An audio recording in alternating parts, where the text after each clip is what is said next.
is Let's Talk Brand and Business, a platform specially curated to host technocrats, leaders, and industry authorities within the marketing, communications, and business community.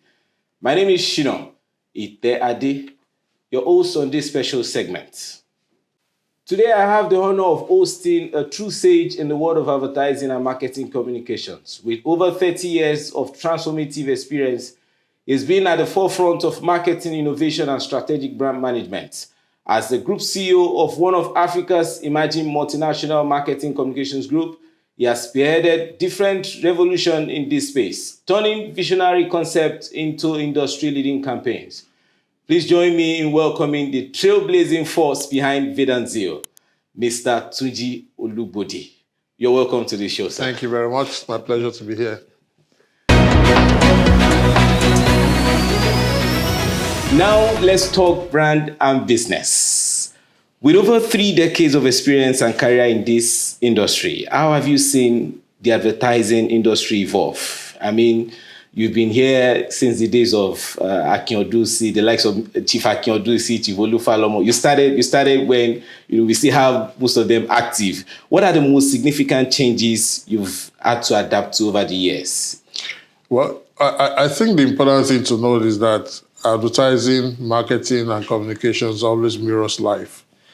So as society evolves and gets more and more sophisticated, you see the same pattern being mirrored by the integrated marketing communication conclave.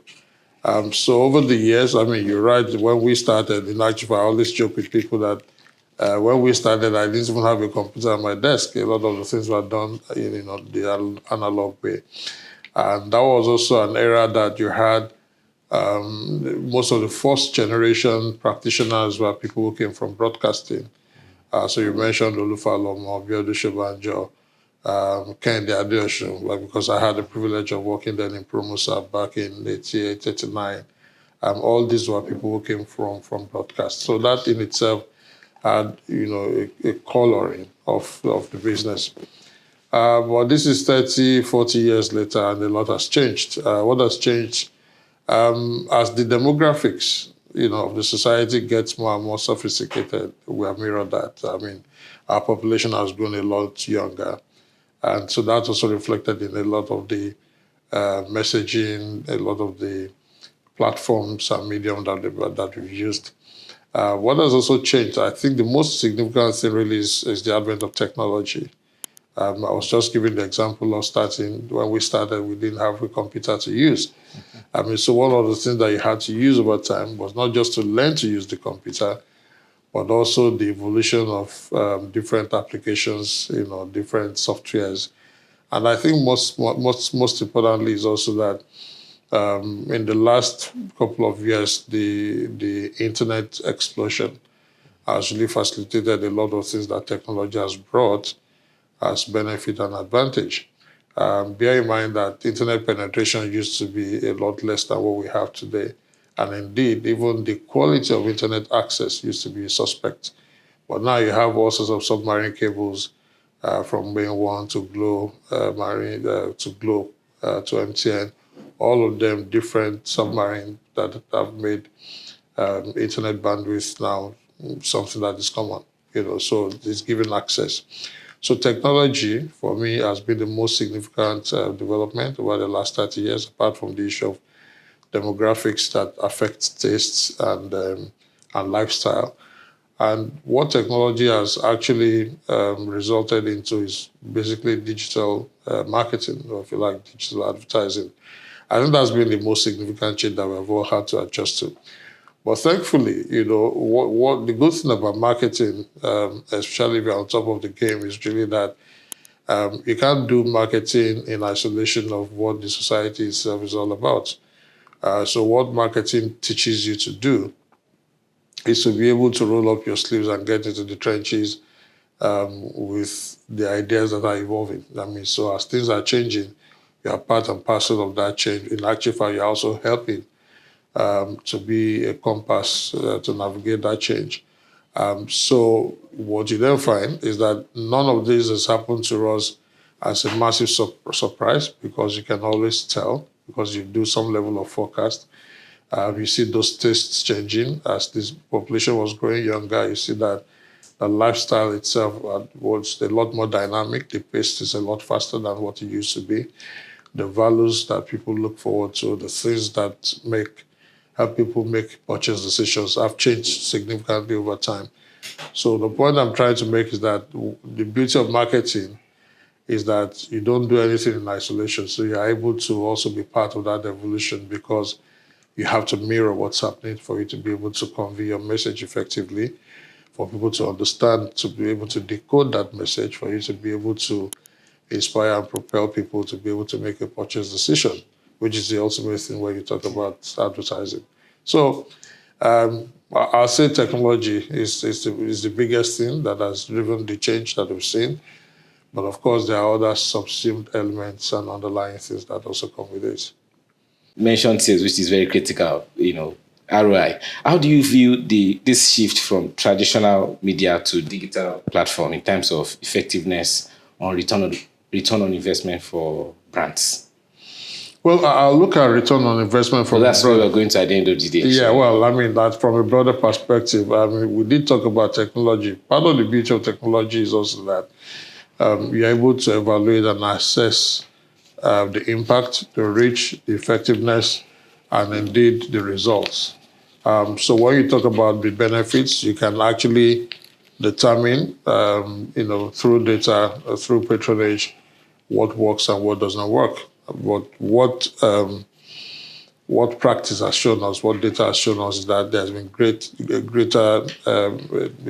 success with the use of technology. So, for instance, when you talk about digital platforms, consciously you can see that there's higher incidence of patronage because when people have an opportunity to view a particular message, the reaction, sometimes it's immediate, sometimes it's delayed, but what's important is that it registers.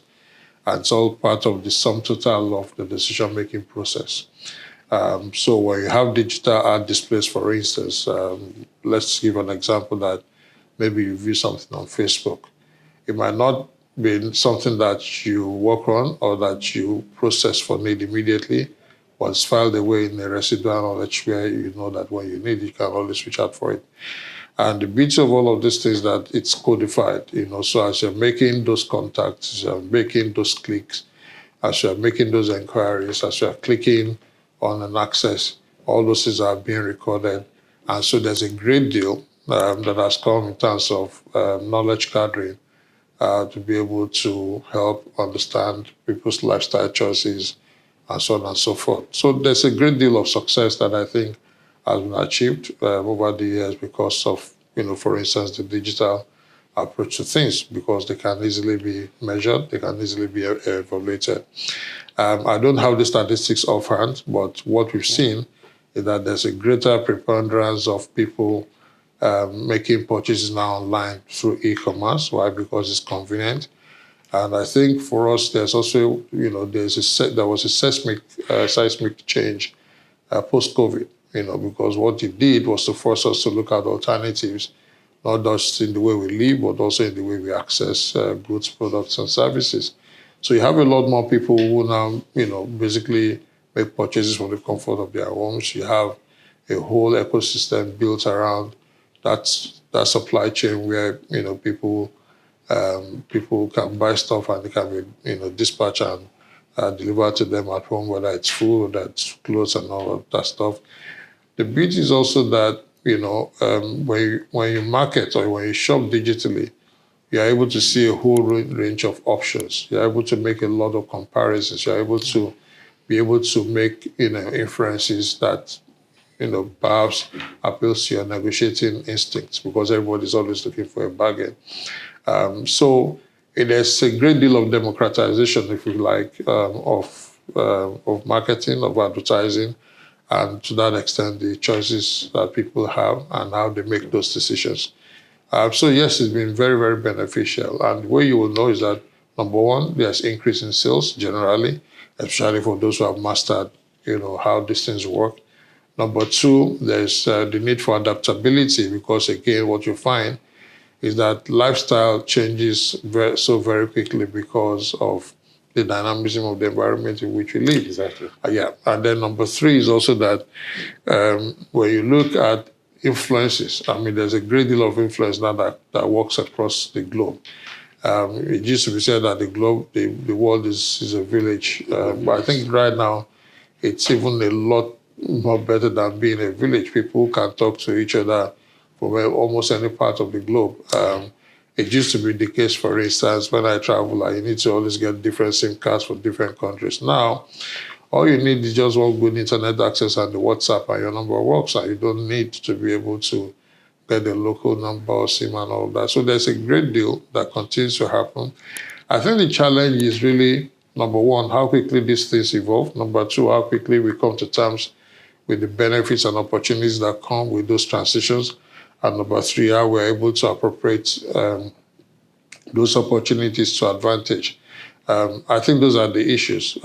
So for instance, we talk about AI today. AI solves virtually every problem,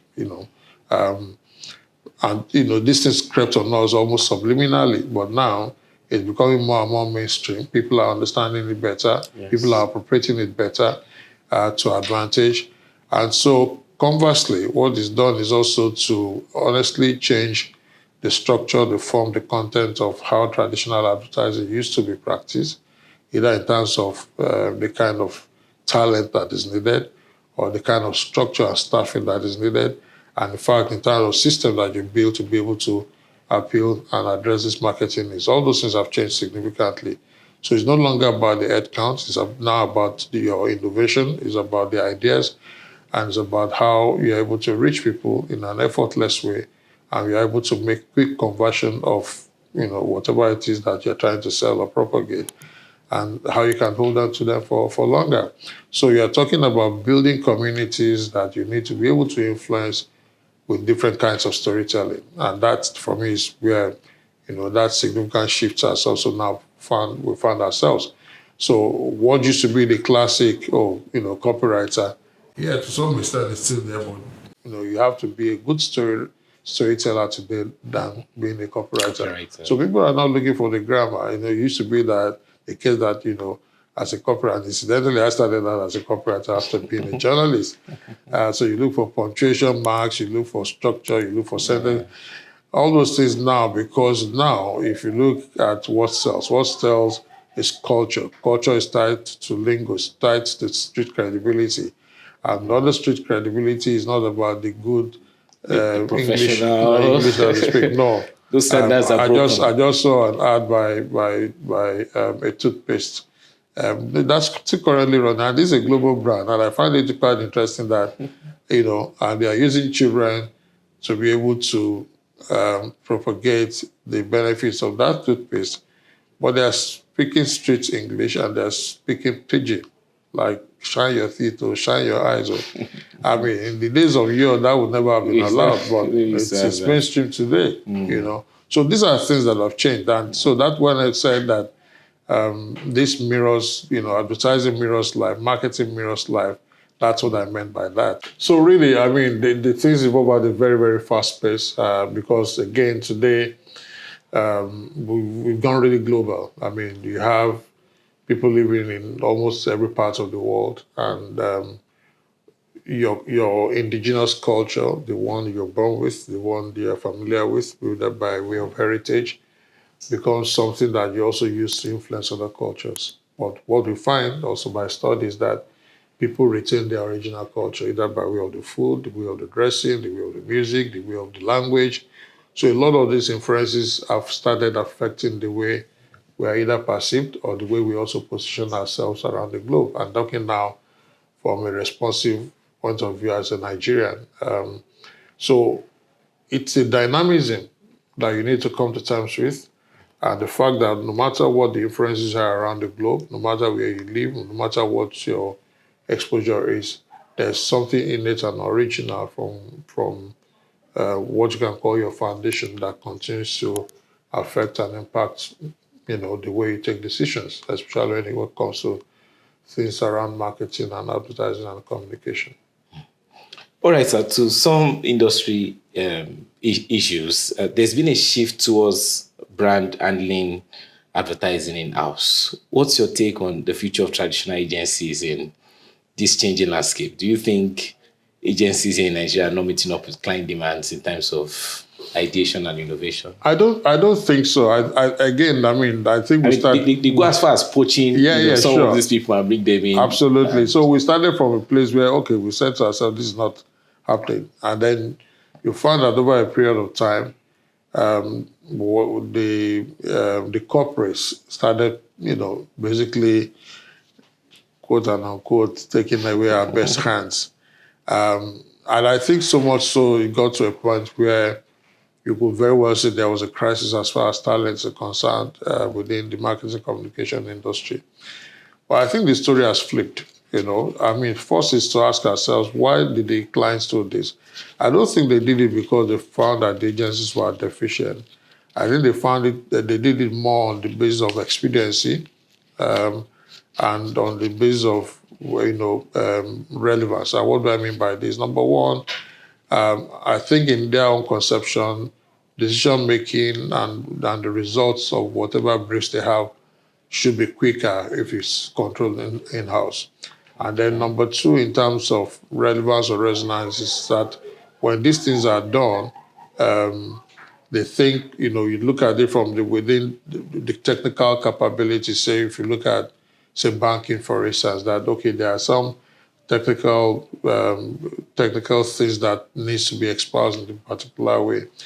But you see, the irony in all of this is that I don't think they made any significant headway by doing those poaching, by getting people from within the industry to be part of, their own in-house corporate. I don't think so, because maybe they save money or it's cost effective. Well, I mean, those are part of the rationale that they probably gave in-house, but invariably you found that it wasn't cost-effective. Why? Because, you see, agencies are designed by nature to be very competitive, okay? And part of that competition is, birthing a lot of innovative ideas. Part of that competition is being able to push ahead by looking at new streams and new ways of value creation. Part of that orientation is to be able to project what's likely to happen in the future. Corporates are more, designed to respond to what I can call short-term needs. They can't project far into the future. Yes, they can invest in apps, they can invest in a lot of things, but you see, having data, having apps, having the equipment is one thing. Being able to interpret it and use it extensively is another thing. So what we found eventually was that this wasn't helping them, to any great extent. So they end up coming back to still have a relationship with the agency one way or the other.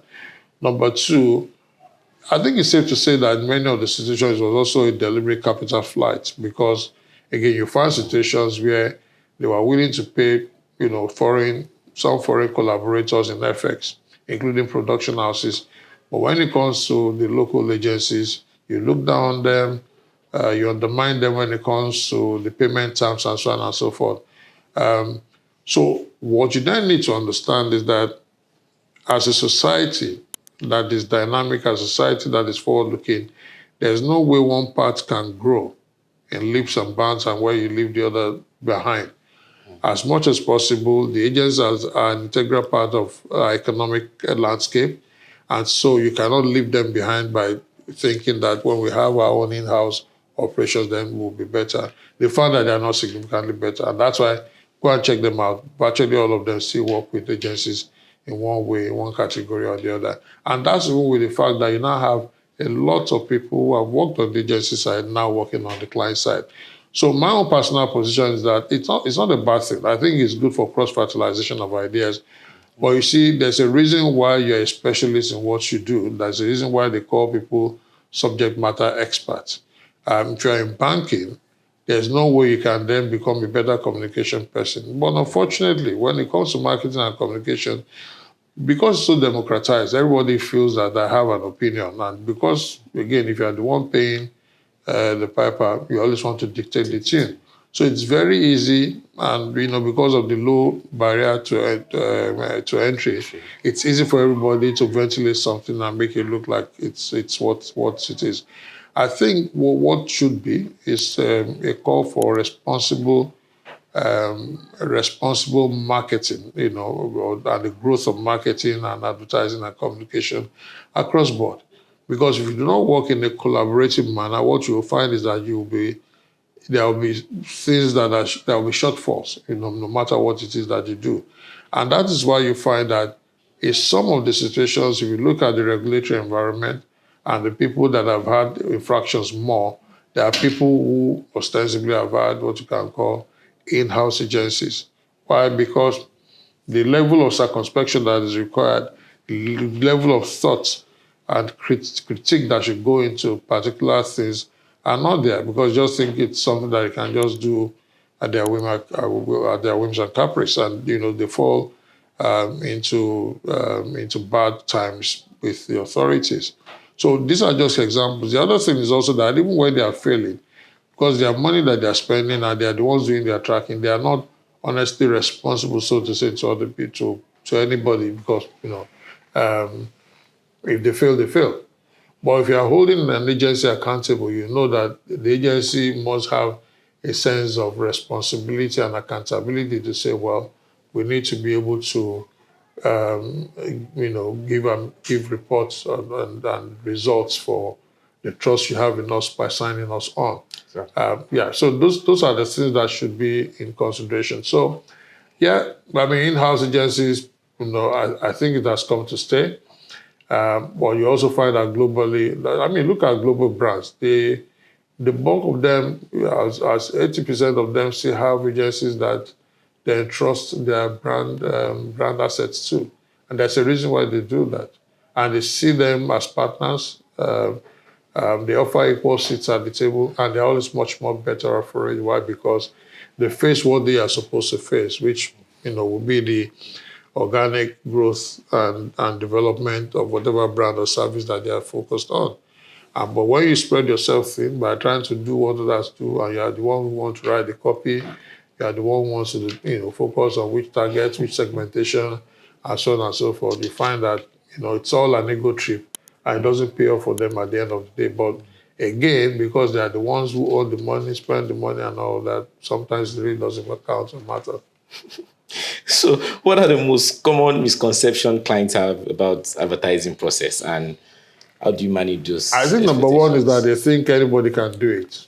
Anybody can write anything. Anybody can. I mean, they see you as magicians. Yeah. You can sell, even if the brand is bad, you can So sell them. I mean, anybody can do it. So I think that's where it starts from. That okay, what you are doing, they don't place a lot of premium on the involvement and the contribution of the agency. I think that's number one. Number two is that they also see agencies as magicians. So when everything is heading south, that's when you then bring the agency in to come and do magic. All right. Number three is really that they think everything is free. Communication is never free. Advertising is never free. It's expensive. Why it's expensive is also that when you get it wrong, it's even doubly expensive, if not triple expensive.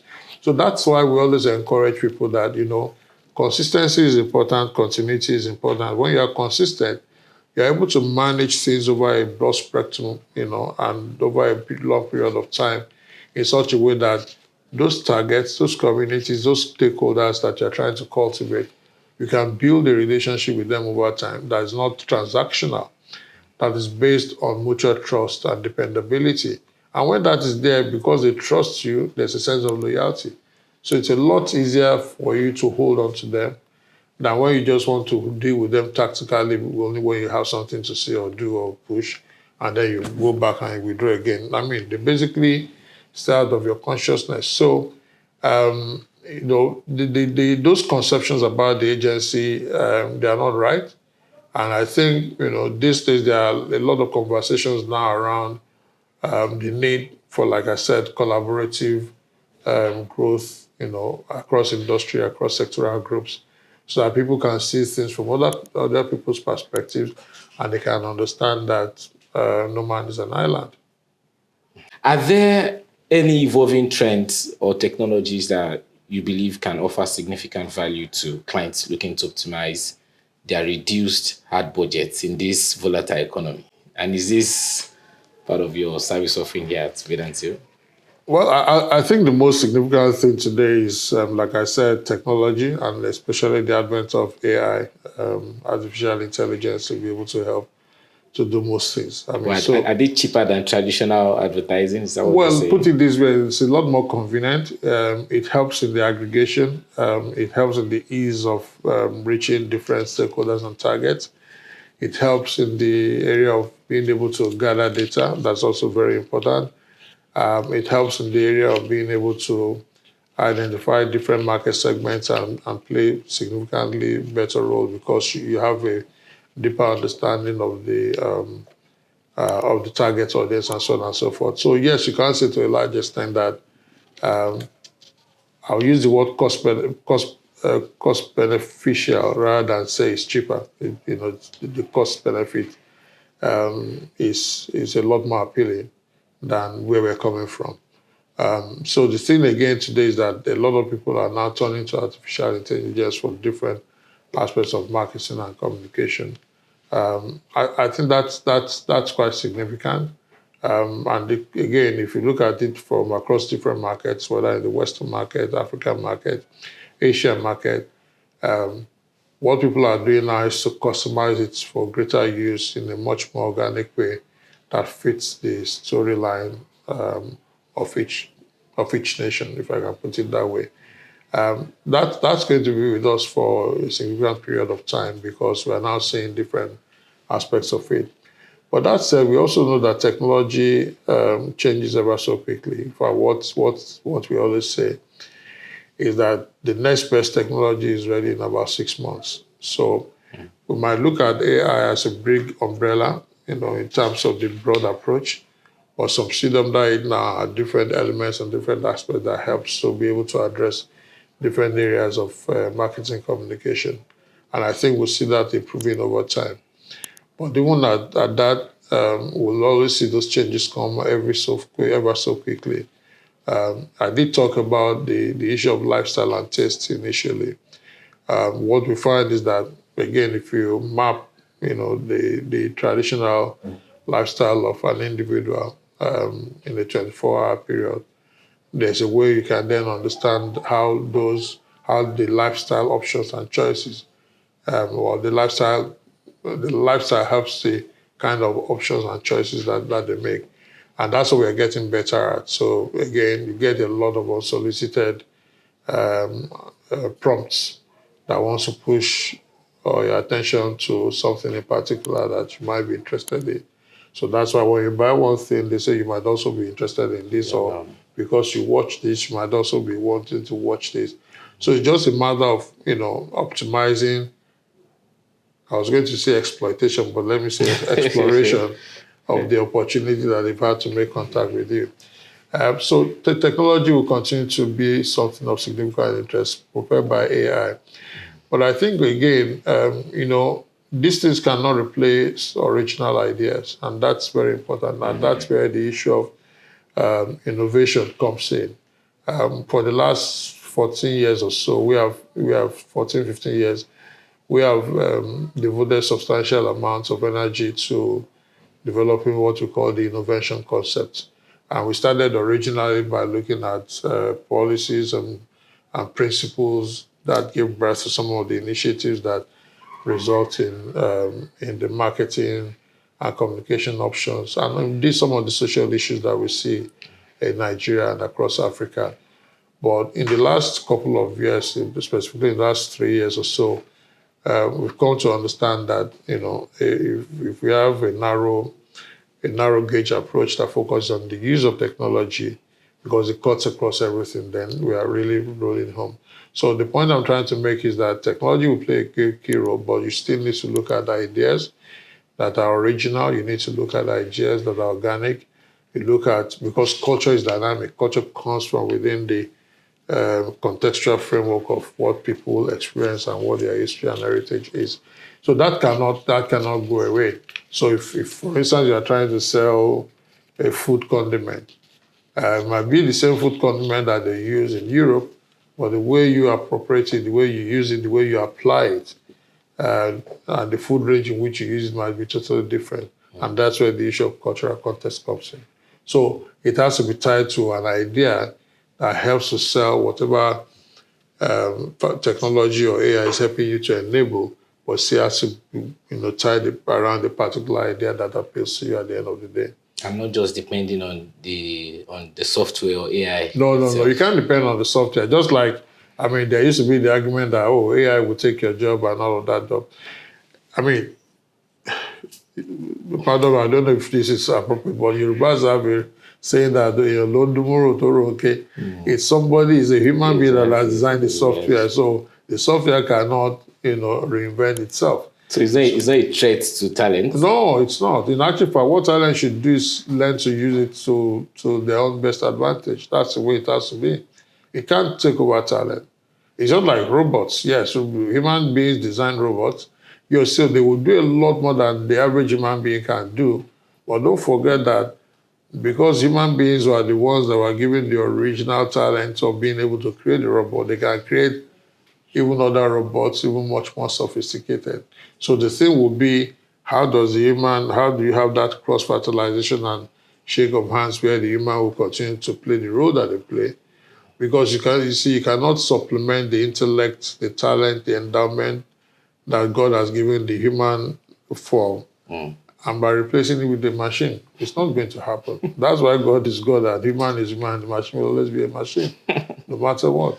No matter how sophisticated they are. I mean, so the dangers that come, for instance, with technology. Now, these days, AI they can impersonate you, they can mirror who you are, mirror your voice, they can get all your details, even your, what's it called, even when you do your biometrics. And that's why when they talk about the data breach, it's such a big issue. Yeah. So those are the collateral damage that comes with technology and that comes with us wanting to improve and get better. But these will be things that we still need to continue to live with. We just need to adapt, and just make sure that we make the best of it and move on. All right, sir. You seem to be, despite your age, let me put it that way, your experience in this ecosystem, this industry, you seem to be very big on artificial intelligence and technology.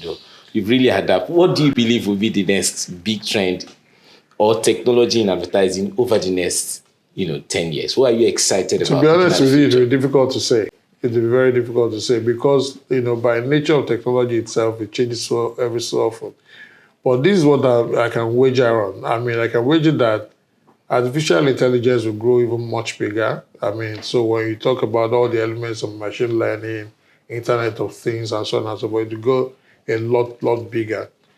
Such to the extent that even the most average, and I'm trying to be very decent, the most average intellect, people who are not even lettered at all, will be able to take advantage of the opportunities that come with this.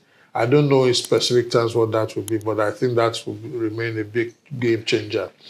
But you see, 10 years, 5 years is a long time when you talk about technology, and that is the truth. People are living longer now because of technology. Really? People have wider... Oh, yeah. I mean, the lifespan, even in Africa, even in Nigeria, has increased significantly. Why? Because of, the improvements in medicine. We might not always have access the way we should have access because of our own challenges. But the truth is that people are living longer. People are living better. You can make those choices in terms of how you want to live and what you want to do. I mean, just a week or two ago, I was reading about the breakthrough even in the management of HIV. So no illness is itself a death sentence anymore. I mean, what used to be a death sentence, if you're able to discover some of these illnesses early on, they are easier to manage and you can actually circumvent or totally circumnavigate the effects, the bad effects. So technology for me is difficult to define. 5 years is a long time. For 10 years is even longer. I think you can look at a 1 to 2 year period in terms of how these things change and evolve and how you can continue to. So what it takes me back to is what we designed and thought about as a strategy when we started Verdant Zeal. And it is that, as a marketeer, as a marketing person, you must learn to change the tires while the car is in motion. And what that means simply is adaptability. And that is what communication is about. That's what marketing is about. So that when new terms come, when new terminologies are used, when new principles, philosophies are used, when new lingo is used, you will not totally understand it, but you won't be totally out in the cold because you are the only one left out. So, I mean, you refer to me that as old as I am, but again, the truth is that what I've also come to learn is that age is just a number. In the West and some parts of Asia, when you turn 60 is when life really just begins, because they will then look at harvesting your whole journey, your life experience in the last 30, 40 years, and see how they can balance it out with somebody who's just starting out, knowing that there's strong credibility in the heritage and experience that you have built. And they will try and draw an inference in terms of how that can impact this new thinking. So nothing really goes out to waste. It might be part of history, but history is rooted in today because the future is part of the past. And there's no way you can escape it. So no matter, the more things change, the more they remain the way they are. So these things remain very, very dynamic, very dynamic. Thank you very much. My pleasure. Thank you very much for having us. And this is where we draw the curtain on Let's Talk Brand and Business. Join us on next episode.